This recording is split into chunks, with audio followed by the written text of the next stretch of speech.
Hello,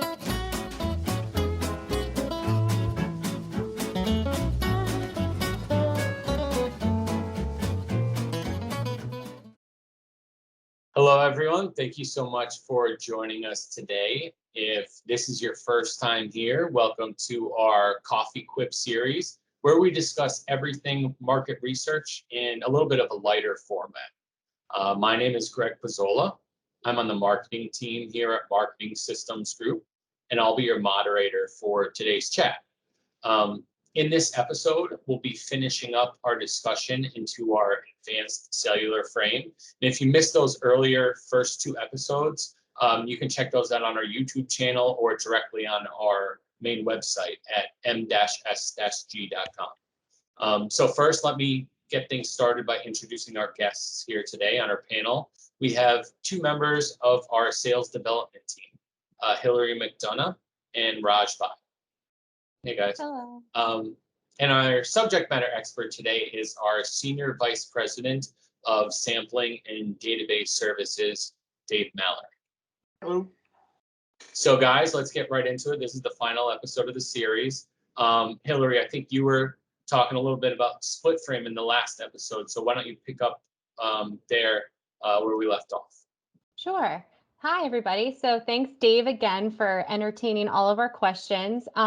So, jumping off from when we left off on the last episode, I know split frame can be utilized in a bunch of different ways and, make the sample and your data collection more efficient for different aspects.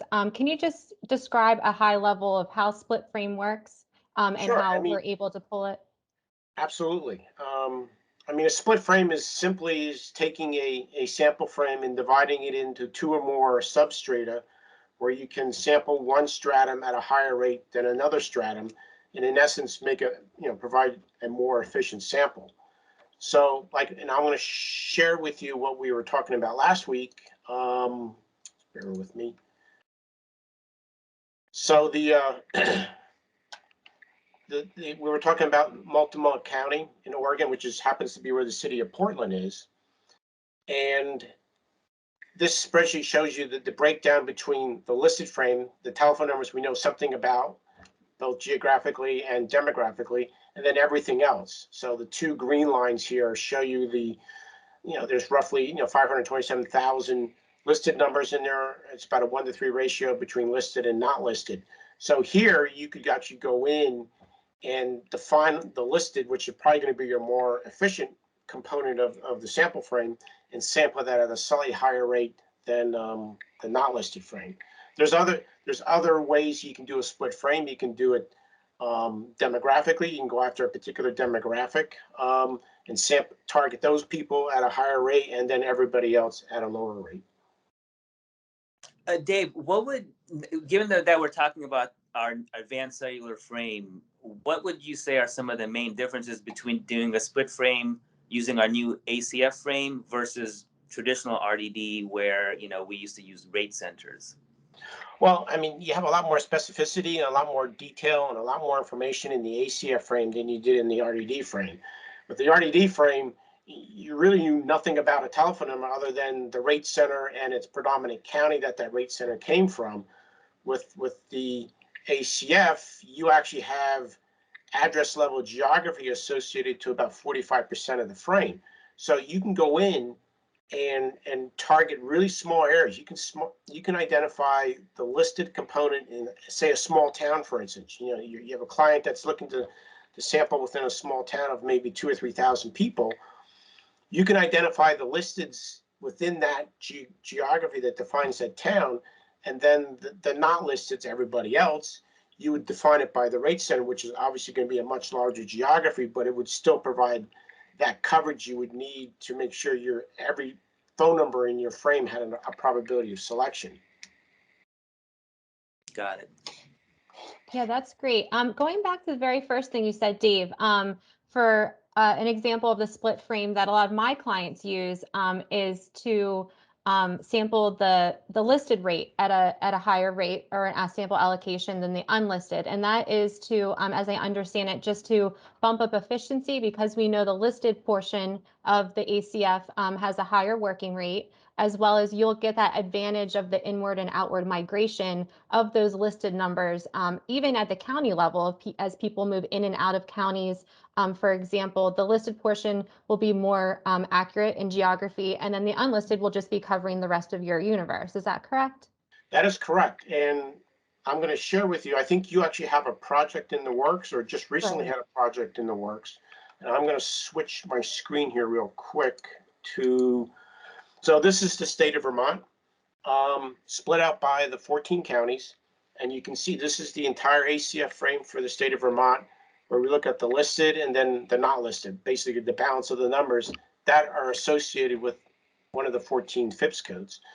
The listed is all defined based on the address geography. So we know definitively that these people are in each one of these counties. And it includes the inward migration, people who have moved into the state of Vermont, bring in their old cell phone numbers, the old area codes. So we've got the right people into that geography. And conversely, we've excluded people who have moved out of Vermont, right? So they moved elsewhere in the country. So they're not even in this report.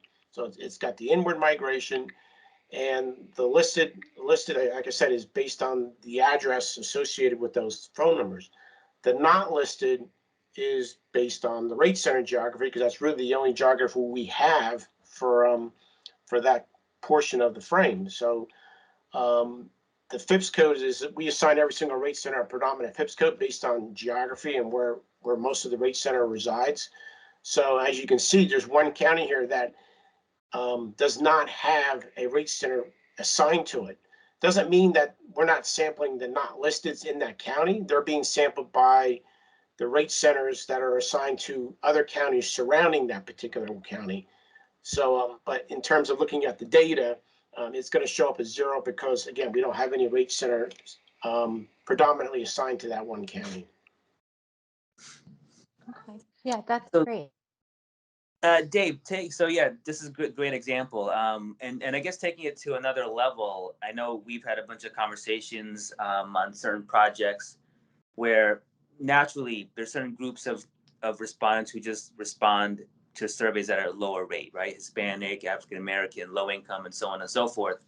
So we have clients who want to try, if you want to call it oversampling, or do a split frame design of targeting a specific demographic.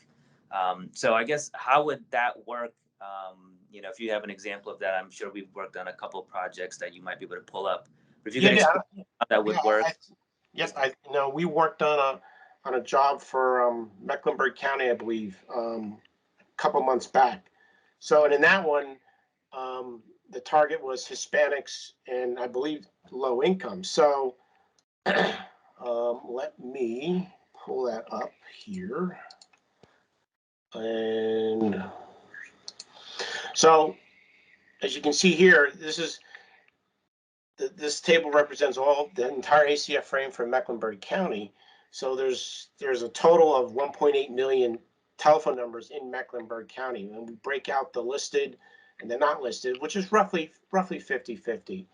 But one of the things we did here to help improve contacting Hispanics was we're also looking at the prepaid flag. I mean, prepaid is an excellent demographic variable within the ACF frame to better improve your incidence of contacting Hispanics.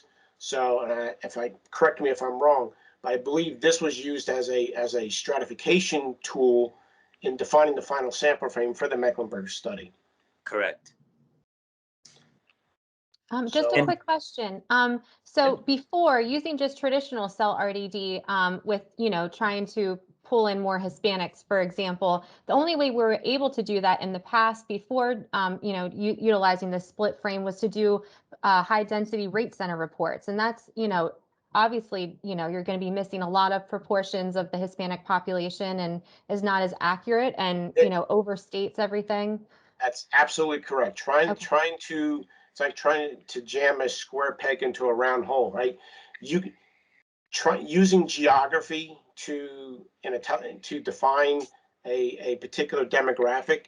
You're still going to have an incidence issue because there are still people within that geography that don't meet your criteria. So being able to use the listed component of the ACF, you have a higher incidence of reaching a particular demographic because there's information known about that particular telephone number. Whereas in the old way of doing it at the geography level, again, it's a blanketing effect, right? So there are going to be people in here who obviously may not be Hispanic, may not be low income in your target geography, but using this approach, you're really just going to improve your incidence. Okay. Okay, guys, I think I'm going to actually have to hop in here. I think in this format, maybe we've covered all that we can kind of in this, this short chat sessions.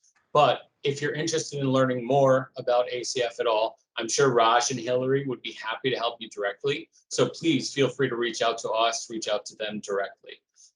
So again, guys, wonderful first series in this coffee chat. Great conversations. I enjoyed it, I know, and I hope everyone out there enjoyed it. So I just want to say thanks again to our team, and thank you to everyone for joining us. And we hope to see you in episode 4, where we will actually have an entire new panel, new subject matter expert, and we're going to dive into one of our other products, which is hybrid sample. So you'll definitely want to check out that series. So thanks again, and we will see everyone in the next episode. Thank you. Bye. Bye all.